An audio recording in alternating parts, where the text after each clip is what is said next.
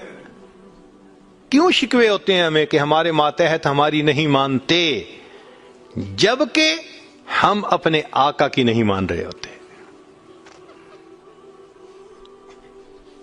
فرماتے ہیں کہ جب بھی مجھ سے اللہ تعالیٰ کی نافرمانی ہوئی میں نے آزما کے دیکھا یا تو بیوی نے میری نافرمانی کی یا میری اولاد نے میری نافرمانی کی یا میرے نوکروں نے غلاموں نے انہوں نے میری نافرمانی کی یا کم از کم میری سواری کے جانور نے میری نافرمانی کی. یہ ہے عدل کا بدلہ. اپنے آقا کی نافرمانی کریں گے اللہ تعالیٰ ماتحتوں کو نافرمان بنا کر دکھائیں گے.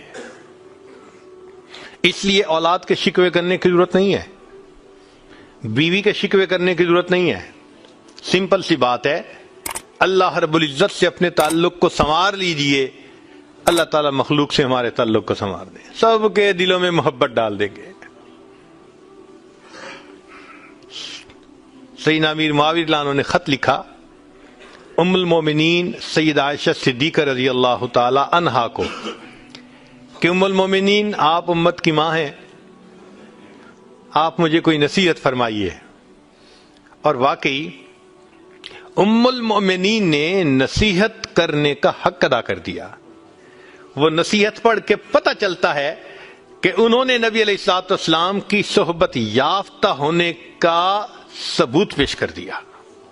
ام المومنین نے مختصر جواب لکھا، فرمایا دیکھیں اگر آپ مخلوق کو خوش کریں گے اللہ کو ناراض کریں گے اللہ ساری مخلوق کے دل میں تمہاری نفرت ڈال دیں گے. یہ اندر سے تم سے نفرت کرتے پھریں گے. اور اگر تم اللہ کو راضی کرو گے گو کہ مخلوق ناراض ہو رہی ہے اللہ تعالیٰ اسی مخلوق کے دل میں تمہاری محبت ڈال دیں گے، یہ سب تمہارے دوست بن جائیں گے. تو اصل تو اللہ کو راضی کرنا ہے. تو فرمایا کہ تم اللہ سے اپنے تعلق کو سنوار لو اللہ تعالیٰ مخلوق سے تمہارے تعلق کو سنوار دیں گے. تو اولاد کو نیک بنانے کا سب سے آسان طریقہ خود نیک بن جائیے. جو خود نیک بنتا ہے اور اللہ کے حکم کو توڑنے سے باز آ جاتا ہے اللہ تعالیٰ اولاد کو مطیع اور فرمانبردار بنا دیتے ہیں.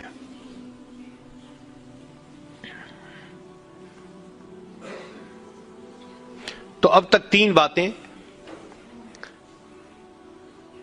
جو شخص اپنے اعمال کو سنوار لیتا ہے اللہ تعالیٰ اس کے حالات کو سنوار دیتے ہیں. جو اپنی آخرت کو سنوار لیتا ہے اللہ اس کی دنیا کو سنوار دیتے ہیں. جو شخص اللہ رب العزت سے اپنے تعلق کو سنوار لیتا ہے اللہ مخلوق سے تعلق کو سنوار دیتے ہیں. حدیث مبارکہ میں ہے جب بندہ عبادت کرتا ہے اور اللہ تعالیٰ خوش ہو جاتے ہیں دعا جبرائیل، اللہ تعالیٰ جبریل علیہ السلام کو بلاتے ہیں اور بتلاتے ہیں کہ جبرائیل میں فلاں بندے سے محبت کرتا ہوں، تو جبرائیل علیہ السلام آسمانوں پر اعلان کرتے ہیں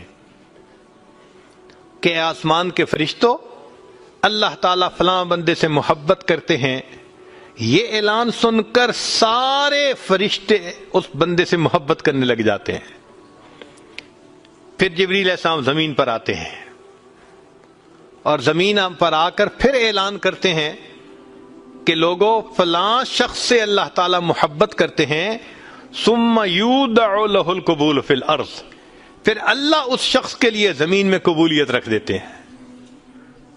پرائے اپنے بن جاتے ہیں، دشمن دوست بن جاتے ہیں، مخالفین کے دلوں میں بھی اللہ ان کی محبت اور عظمت ڈال دیتے ہیں۔ تو مخلوق سے تعلق سنوارنے کا یہ ہے سب سے بہترین طریقہ۔ کس کے پیچھے بھاگیں گے، کس کی منت سماجت کریں گے؟ بہتر نہیں کہ ہم ایک ہی کو منا لیں؟ جس نے اللہ کو منا لیا، اللہ تعالی مخلوق کے ساتھ اس کے تعلق کو سارا ٹھیک فرما دیں گے۔ چوتھی بات کہ جو شخص دن کے اعمال کو سنوار لیتا ہے، اللہ تعالیٰ اس کے رات کے اعمال کو سنوار دیتے ہیں۔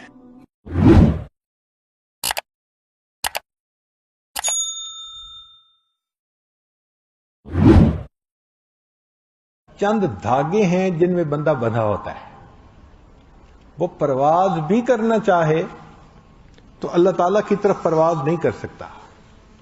وہ دھاگے ہمارے دشمن ہیں، انہوں نے ہمیں گرفتار کیا ہوا ہے۔ کون کون سے دھاگے ہیں؟ بزرگ نے جو لفظ دشمن بنایا نا، وہ بڑا سوچ کے بنایا ہے۔ دشمن کے 4 حرف ہیں اور ہر حرف ایک دشمن کی نشاندہی کرتا ہے۔ تو دشمن کا لفظ ہی بتاتا ہے کہ دشمن کون کون سے ہیں۔ سب سے پہلا دشمن ہمارا دال سے دنیا، دنیا کی رنگینیاں۔ نبی اسلام نے فرمایا الدنیا حلوبۃ خضرۃ، بڑی میٹھی، بڑی سرسبز۔ صاف ظاہر ہے کہ میٹھی چیز کھانے کو زیادہ دل کرتا ہے، سرسبز منظر دیکھے تو انسان کا جی نہیں بھرتا، اسی طرح دنیا سے بھی دل نہیں بھرتا۔ جتنی اللہ دے دے اور زیادہ، پھر دے دے پھر اور زیادہ۔ چنانچہ فرمایا کہ انسان کا پیٹ مال سے نہیں بھرتا، انسان کے پیٹ کو قبر کی مٹی ہی بھرتی ہے۔ ایک جنگل سونے کا بنا ہوا دے دیں تو وہ تمنا کرے گا کہ ایک جنگل اور بھی ہوتا۔ ایسا یہ دنیا الجھا لیتی ہے۔ مسئلہ کیا ہے دنیا میں؟ لمبی امیدیں۔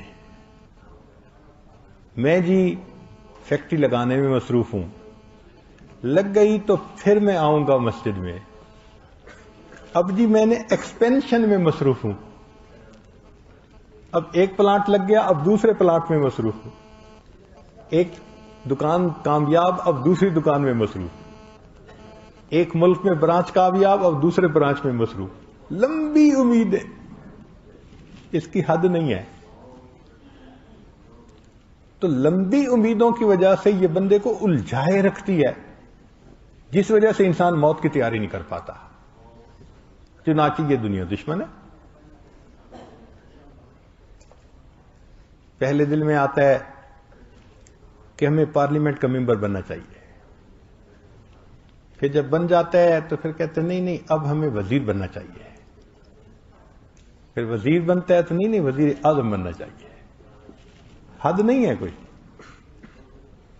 اور اگر بن بھی جائے تو پھر کہتا ہے کہ ہمیشہ مجھے ہی رہنا چاہیے۔ انتہا نہیں ہے اس کی۔ تو دیکھیے کہ دنیا اس لیے دشمن بنتی ہے کہ وہ بندے کو لمبی امیدوں میں ڈال دیتی ہے، اور لمبی امیدوں میں پڑھ کے انسان پھر آخرت کی تیاری نہیں کر پاتا۔ تو جو چیز موت سے غافل کرے وہ دشمن۔ تو پہلا دشمن انسان کے لیے دنیا، اس کی جو چمک دمک ہے یہ بندے کو الجھائے رکھتی ہے. بندے کا دل کرتا ہے اور کمائے اور جائے سمیٹے. ابھی سمیٹ نہیں پاتا کہ موت پہلے آ جاتی ہے, جانا پڑ جاتا ہے. تو پہلی دشمن ہمارے لیے دنیا. اسی لیے اللہ تعالیٰ نے جب سے دنیا کو بنایا آج تک دنیا کو اللہ نے محبت کی نظر سے نہیں دیکھا. وجہ کیوں؟ یہ اللہ سے بندے کو غافل کرتی ہے, اللہ کو بری لگتی ہے.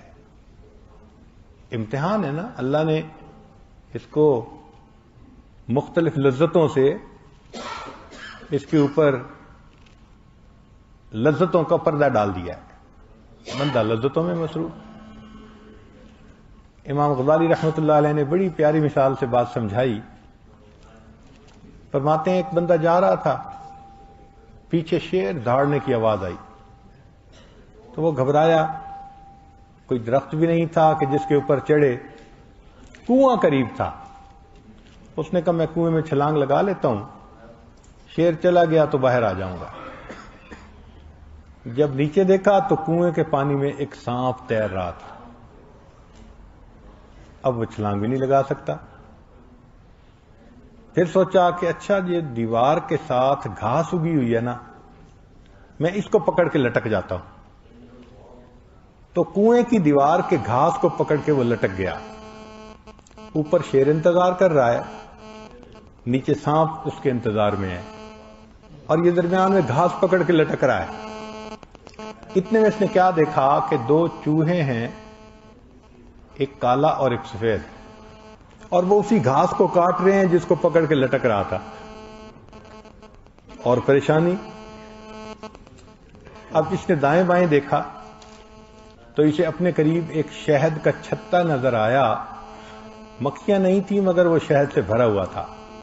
اب اس کے دل میں ایک خیال آیا, ذرا چکھوں تو صحیح اس کا ذائقہ کیسا ہے.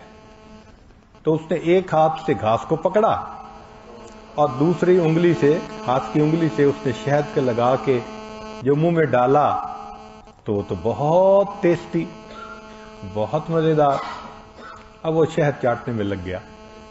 جب شہد چاٹنے میں لگ گیا, نہ اسے شیر یاد ہے, نہ اسے سانپ یاد ہے, نہ اس کو سفید کالا چوہا یاد ہے, بس وہ شہد چاٹنے میں لگا ہوا ہے.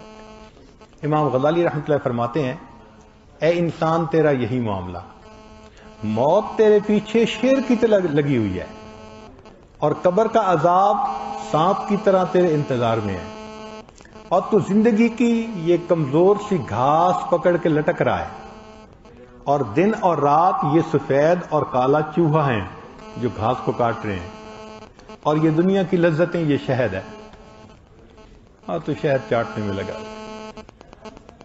اور واقعی بندہ اتنا خواہشات میں پڑ جاتا ہے اس کو احساس ہی نہیں ہوتا, موت یاد ہی نہیں ہوتی.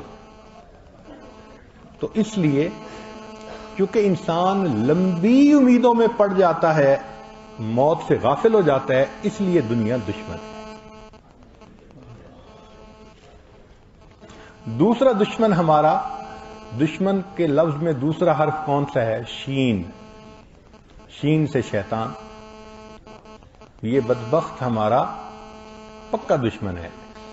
رب کریم نے فرمایا ان الشیطان لکم عدو فاتخذوہ عدوا, شیطان تمہارا دشمن ہے, تم اس کو پکا دشمن ہی بنا کے رکھو. یہ چاہتا ہے کہ میں اللہ کے دربار سے دھتکارا گیا, انسان بھی ایسا ہی عمل کرے کہ یہ بھی دھتکارا جائے. چنانچہ وہ انسان کے ایمان کا دشمن ہے. ہر وقت اس کوشش میں ہے کہ کوئی ایسا گناہ کروائے کہ جس گناہ سے ایمان ختم ہو جائے. یہ ٹارگٹ ہے. وہ کبھی انسان کا خیر خواہ نہیں ہو سکتا, ہمیشہ بدخواہ ہوگا. اور یہ بھی مصیبت کہ وہ ہمیں دیکھتا ہے, ہم اسے نہیں دیکھ سکتے. نوجوان سوچتے ہیں کبھی نظر آ جاتا تو چلو جو جوتے ہم بھی لگا لیتے, لیکن نہیں، وہ دیکھتا ہے، ہم نہیں دیکھتے. پھر اس کو کھانے پینے کا مسئلہ بھی نہیں. ہمیں تو ضرورتیں ہیں، حاجتیں ہیں سونے کی، نہ اسے سونا نہ اسے کھانا پینا. وہ بدبخت بنفس خبیث ہر وقت ہمارے ساتھ موجود، بہکانے کے لیے. پھر اس کی عیال بھی بہت ساری ہے. چنانچہ ایک بندے کے ساتھ ایک شیطان نہیں ہوتا. حدیث پاک میں ہے غیر محرم عورت گھر سے باہر نکلتی ہے، اس کے ساتھ 70 شیطان پیچھے چلتے ہیں. اب ایک ایک کے ساتھ 70 شیطان. اور وہ کیا کرتے ہیں کہ بس انسان کے ذہن میں آئیڈیا ڈالتے رہتے ہیں، یہ گناہ یہ گناہ. وہ مزین کر کے اعمال کو پیش کرتے ہیں جو بندہ کر رہا ہوتا ہے.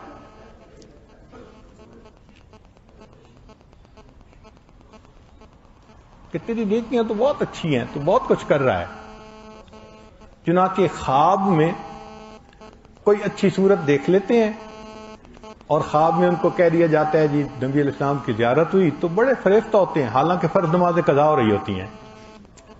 اب جس بندے کی فرض نماز قضا ہو اور وہ خواب میں کسی اچھی صورت کو دیکھ کے یہ خیال کر لے کہ مجھے دیدار ہوا، اور اس پہ وہ اپنا مرید بن جاتا ہے، اپنے نفس کا مرید، خود پہ فریفتہ ہوتا ہے، میں جی زیارت کر چکا ہوں. یہ خواب و خیال ہیں، حقیقت میں تو فرض ضائع ہو رہے ہیں نا. تو اس لیے شیطان دھوکہ بڑا دیتا ہے، کسی کو کسی طرح سے، کسی کو کسی طرح سے. اس لیے یہ ہمارا دشمن ہے اور ہمیں اس سے بہت زیادہ بچ کے رہنے کی ضرورت ہے، اللہ سے مدد مانگنے کی ضرورت ہے. حضرت اقدس تھانوی رحمۃ اللہ نے فرمایا کہ اپنے دوست کے گھر کوئی ملنے کے لیے جائے تو کئی مرتبہ راستے میں ایک کتا بیٹھا ہوتا ہے. اب وہ دوست کے گھر نہیں جانے دیتا. دو صورتیں ہیں، ایک تو یہ کہ انسان کتے کو دیکھ کے واپس گھر آ جائے تو دوست کی ملاقات ختم. دوسرا یہ ہے کہ اس کتے سے لڑنے لگ جائے تو بھی وقت نکل جائے گا ہاتھ سے. اور ایک تیسری صورت ہے کہ اس دوست کو کہے کہ پلیز اس کو اشارہ کر دیں، تو وہ کتے کا نام لے کے پکارے گا. ہم نے دیکھا مالک جب کتے کا نام لے کے کہہ دیتے ہیں نا، وہ ایک کونے میں جا کے بیٹھ جاتا ہے. تو فرماتے ہیں کہ اس کا یہی طریقہ ہے کہ یہ شیطان اللہ رب العزت تک جو راستہ جاتا ہے اس راستے کا ایک کتا ہے، رکاوٹ ہے. ہم نہیں اس سے لڑ سکتے. اللہ سے ہم رجوع کریں، اللہ اس مصیبت کو یہاں سے نکال دیجیے، اللہ تعالیٰ اس سے جان چھڑا دیں گے. اس لیے رابعہ بصریہ اتنی خوبصورت دعا کرتی تھیں کہ اے اللہ، جس طرح آپ نے آسمان کو زمین پر گرنے سے روک دیا، شیطان کو مجھ پہ مسلط ہونے سے روک دیجیے. کیا خوبصورت دعا ہے. اے اللہ، جس طرح آپ نے آسمان کو زمین پر گرنے سے روک دیا، شیطان کو مجھ پر مسلط ہونے سے روک دیجیے. تو اللہ تعالیٰ پھر روک دیتے ہیں. اس لیے فرمایا جب شیطان نے قسم کھائی تھی نا، میں بہکاؤں گا، سب کو ورغلاؤں گا، وَلَا تَجِدُ أَكْثَرَهُمْ شَاكِرِينَ. اللہ دیکھیں اکثر تیرے ناشکرے. اللہ نے فرمایا تھا کہ اِنَّ عِبَادِي لَيْسَ لَكَ عَلَيْهِمْ سُلْطَانٌ. شیطان جو میرے بندے ہوں گے نا، تیرا داؤ ان پہ نہیں چلے گا. تو اللہ بچا لیتے ہیں اپنے پسندیدہ بندوں کو شیطان کے ہتھ کنڈوں سے. تو اللہ کی طرف رجوع کریں. اور اگر اللہ کی مدد ساتھ نہ ہو، وَقَيَّدْنَا لَهُمْ قُرَنَاءَ فَزَيَّنُوا لَهُم مَّا بَيْنَ أَيْدِيهِمْ وَمَا خَلْفَهُمْ. پھر یہ جو قرین ہے نا، یہ برا ساتھی، یہ پھر اعمال کو مزین کر کے پیش کر دیتا ہے اور انسان کو خاسرین میں سے بنا دیتا ہے. تو شیطان سے انسان کبھی بھی مطمئن نہیں ہو سکتا.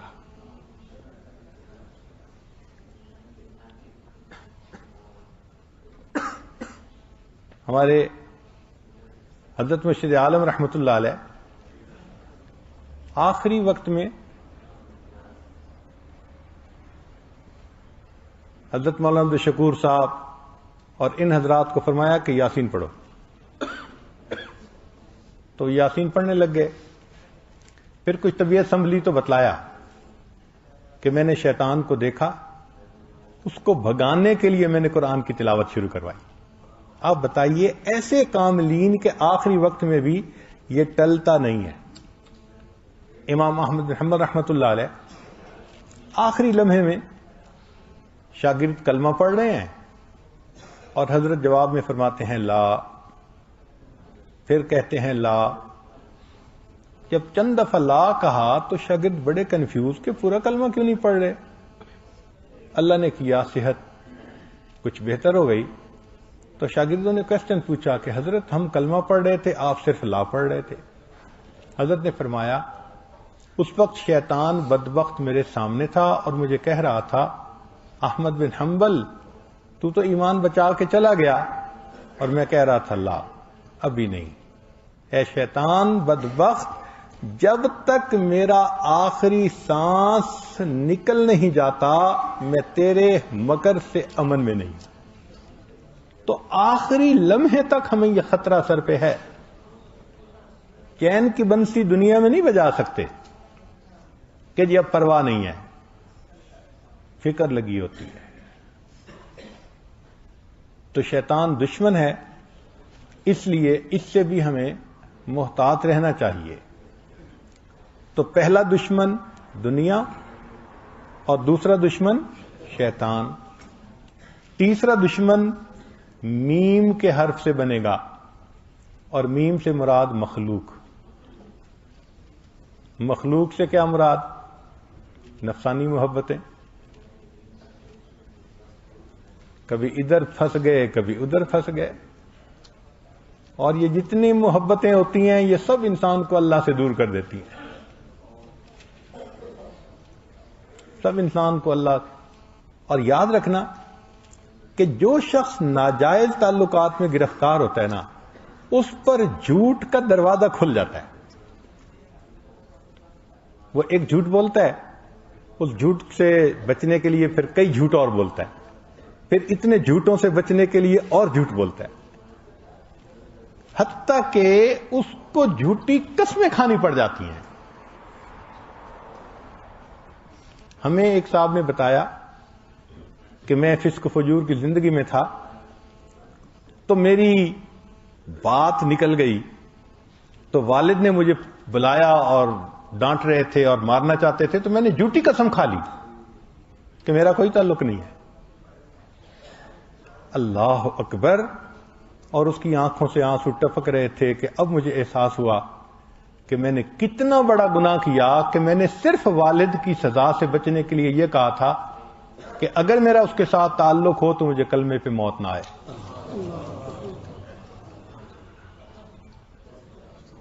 یہ ناجائز تعلقات انسان کو ایمان سے بھی محروم کر دیتے ہیں. اس لیے مخلوق کی نفسانی شیطانی محبتیں یہ دشمن ہیں.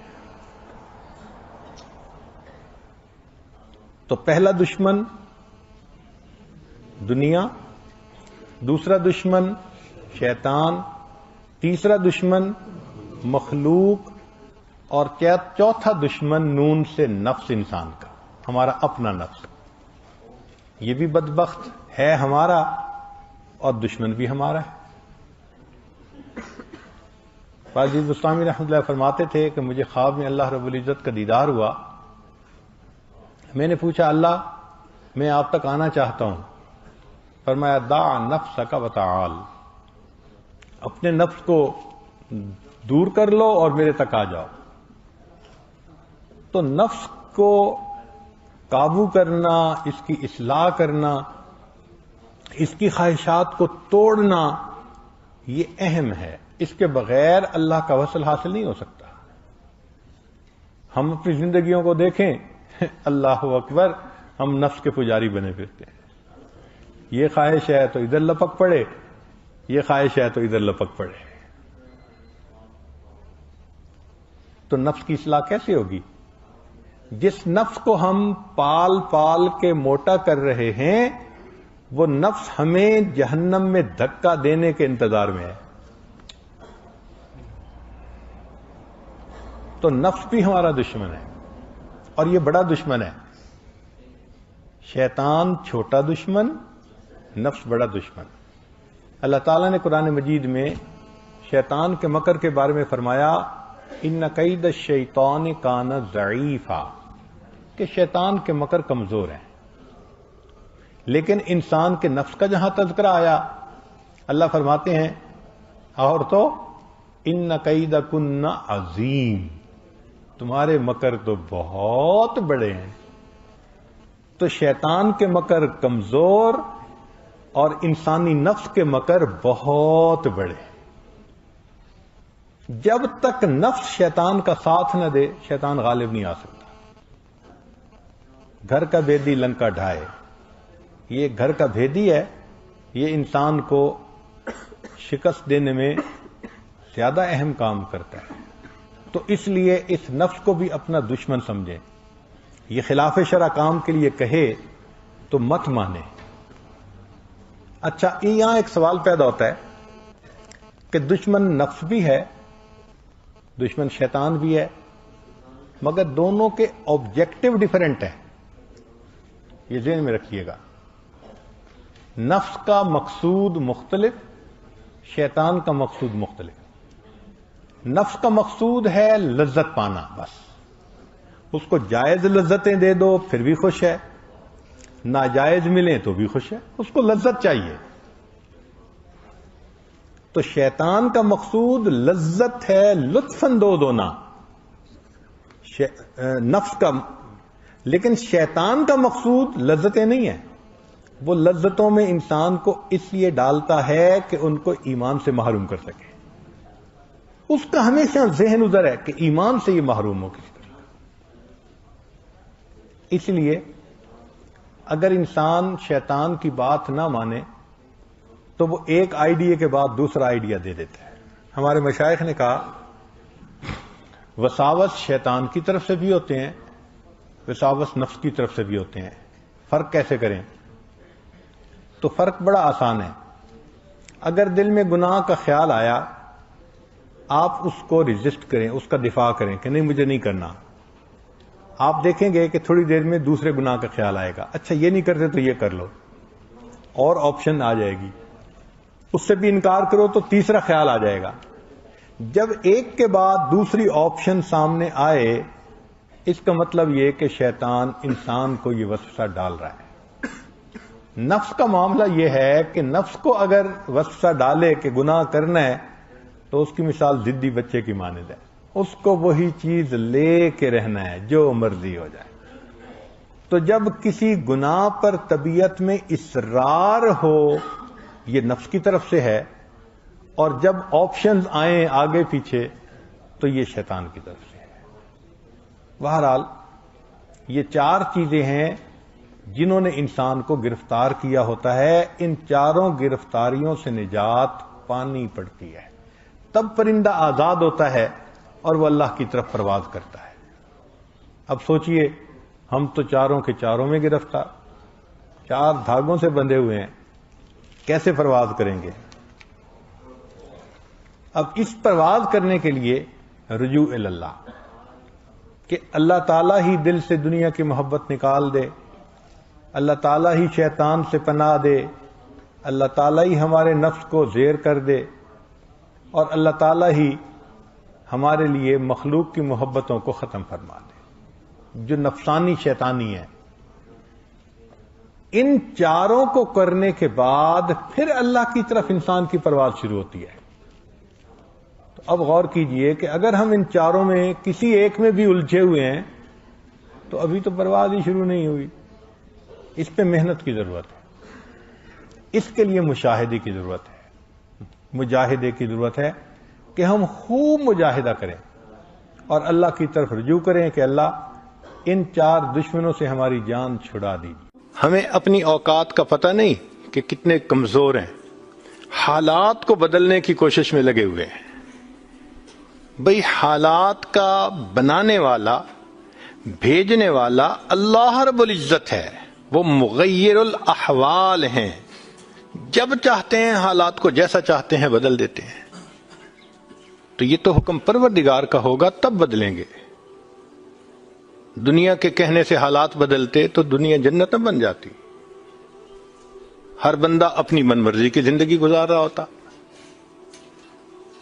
تو ایک ترتیب ہے اللہ رب العزت کے ہاں. چنانچہ ہمارے مشائخ نے 4 باتیں کہی ہیں، لوہے کی لکیر ہے.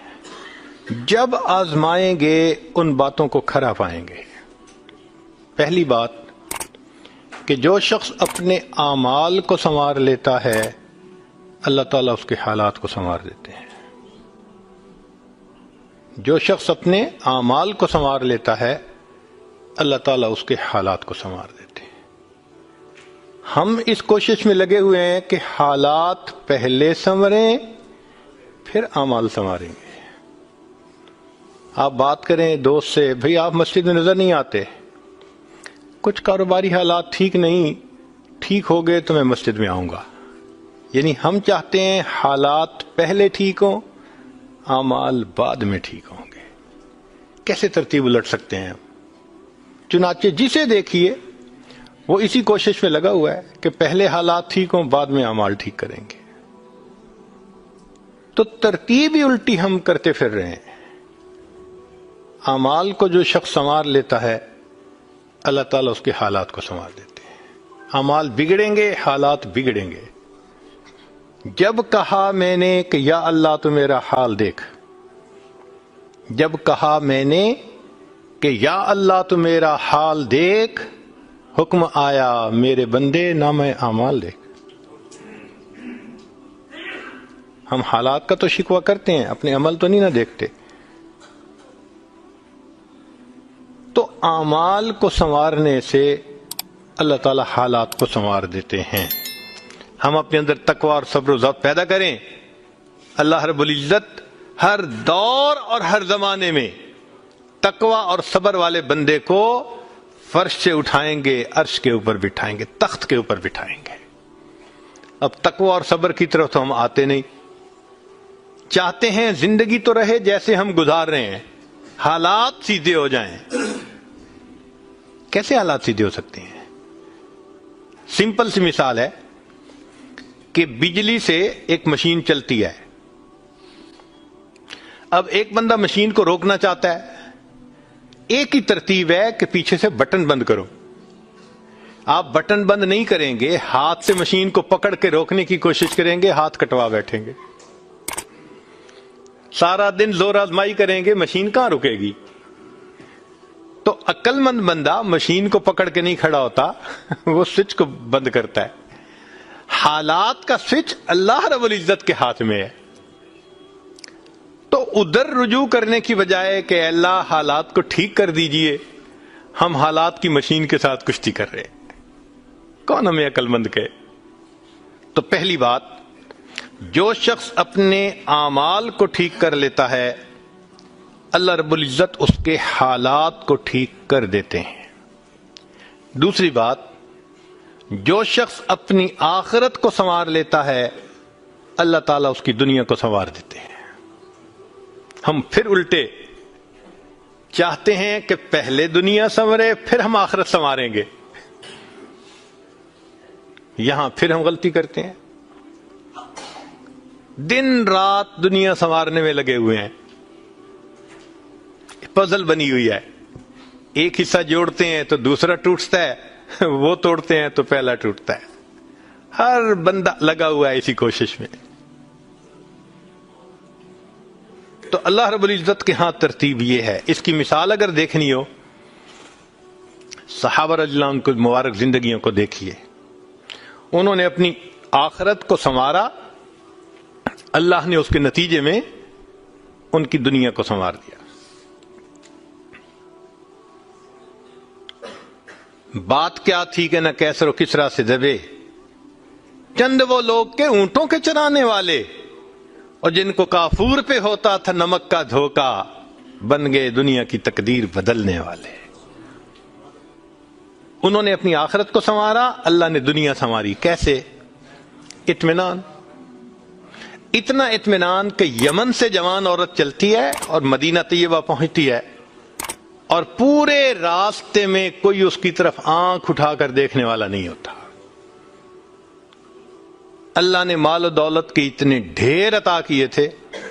انس اللہ عنہ کہتے ہیں کہ میں لکڑی کاٹنے والے کلہاڑے سے سونے کی اینٹوں کو توڑا کرتا تھا. اب لکڑی کے کلہاڑے سے جو سونا ٹوٹے گا وہ تولوں میں اور گراموں میں تو نہیں نہ ہو سکتا. اللہ نے اتنی دولت ان کے قدموں میں ڈال دی تھی. بچہ پیدا ہوتا تھا اس کا روزینہ متعین تھا. سیدنا عمر رضی اللہ عنہ نے ایک رات دیکھا ایک عورت چھوٹے سے بچے کو روٹی کا ٹکڑا کھلانے کی کوشش کر رہی ہے, بچہ رو رہا ہے. پوچھا کیوں کر رہی ہو؟ کہنے لگی کہ امیر المومنین نے قانون بنایا ہوا ہے کہ جب بچہ دودھ چھوڑے گا پھر ہم بیت المال سے روزینہ متعین کریں گے, تو میں کوشش کر رہی ہوں. عمر رضی اللہ عنہ آئے, بہت روئے. صحابہ کہتے ہیں کہ اس دن فجر کی نماز پڑھائی, قرات کے اندر اتنا گریا اور بکا تھا کہ ہمیں سمجھنا مشکل ہو رہا تھا, اتنا رو رہے تھے. ہم حیران تھے آج امیر المومنین کو کیا ہوا. نماز پڑھانے کے بعد ممبر پر بیٹھے, عمر کے اوپر اللہ رحم کرے اس نے کتنے بچوں کی جان لی ہوگی. مقصد یہ تھا کہ میں نے جو یہ قانون بنایا تو کتنی ماؤں نے معصوم بچوں کے دودھ چھڑوائے ہوں گے اور وہ دودھ سے محروم ہوں گے میری وجہ سے. پھر اعلان فرمایا کوئی ماں بچے کو دودھ جلدی مت چھڑوائے, جس دن بچہ پیدا ہوگا اسی دن بیت المال سے وظیفہ متعین کر دیا جائے گا. آج سے 1400 سال پہلے ہے. تو انہوں نے اپنی آخرت کو سنوارا, رب کریم نے اس کے بدلے ان کی دنیا کو سنوار دیا. قرآن مجید میں اللہ تعالیٰ فرماتے ہیں وَلَوْ أَنَّ أَهْلَ الْقُرَىٰ آمَنُوا وَاتَّقَوْا, اگر یہ بستی دیسوں والے ایمان لاتے, تقوی کو اختیار کرتے, لَفَتَحْنَا عَلَيْهِمْ بَرَكَاتٍ مِّنَ السَّمَاءِ, ہم ان کے لیے آسمان سے برکتوں کے دروازے کھول دیتے. تو ترتیب یہی ہے کہ جو آخرت کو سنوارتا ہے اس کوشش میں لگتا ہے, دنیا اس کا سایہ ہے.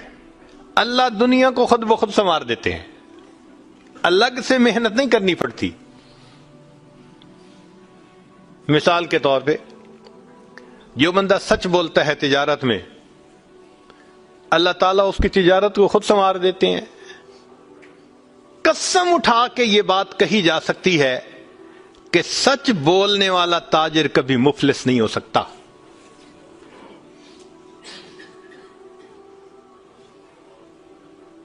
پاسبل ہی نہیں کہ سچ کی بنیاد ہو اور اس میں برکت نہ ہو. تو دو باتیں ہیں, جو شخص اپنے اعمال کو سنوارتا ہے اللہ تعالی حالات کو سنوار دیتے ہیں, جو اپنی آخرت کو سنوار لیتا ہے اللہ تعالیٰ اس کی دنیا کو سنوار دیتے ہیں.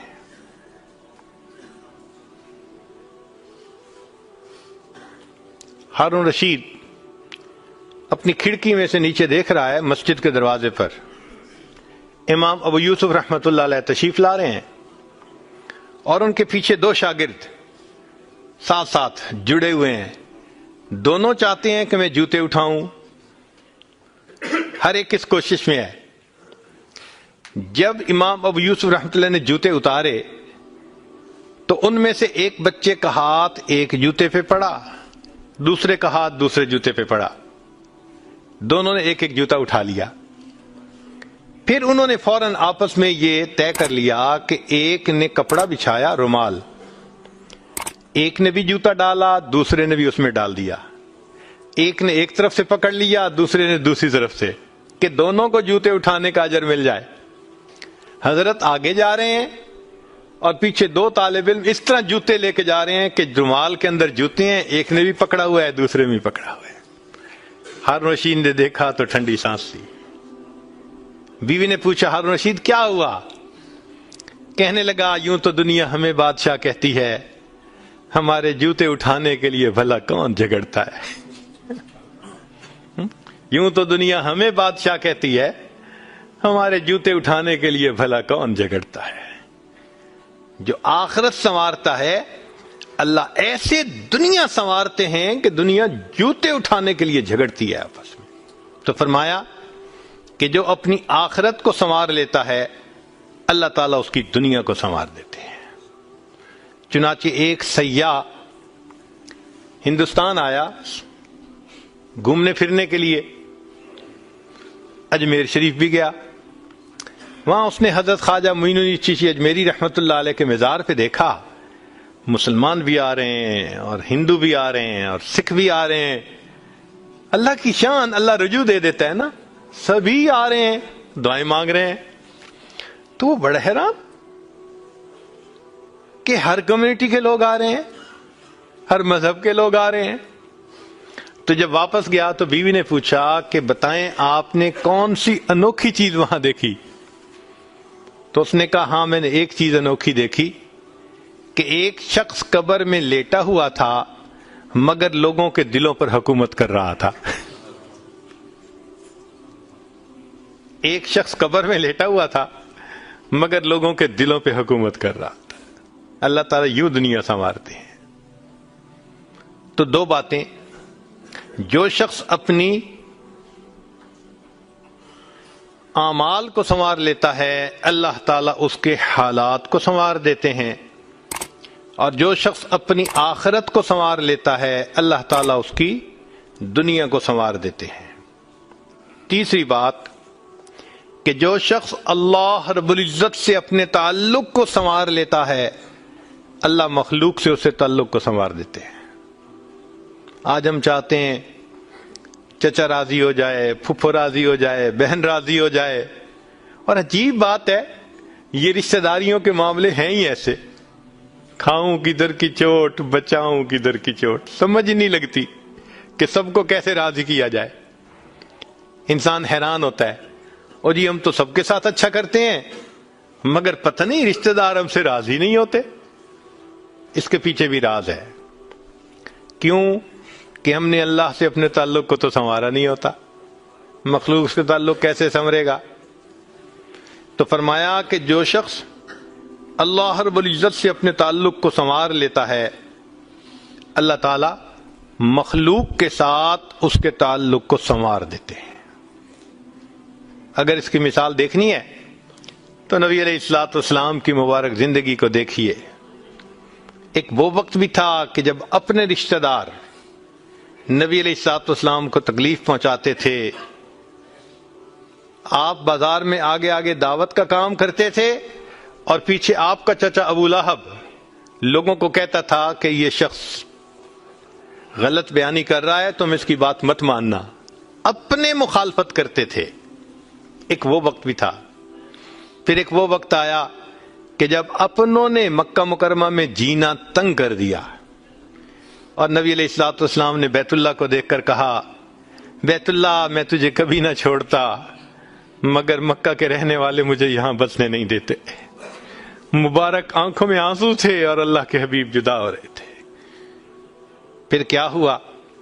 10 سال کے ہی عرصے میں حالات نے وہ پلٹا کھایا کہ جب آپ آ کر فاتح مکہ بن کر بیٹھے تو وہی قریش تھے جو قدموں میں آ کر پڑ گئے اور انہوں نے آپ کی غلامی اختیار کر لی. ہندا نے کہا جتنے خیمے دنیا میں تھے سب سے زیادہ آپ کے خیمے سے مجھے نفرت ہوا کرتی تھی، آج جتنے خیمے ہیں سب سے زیادہ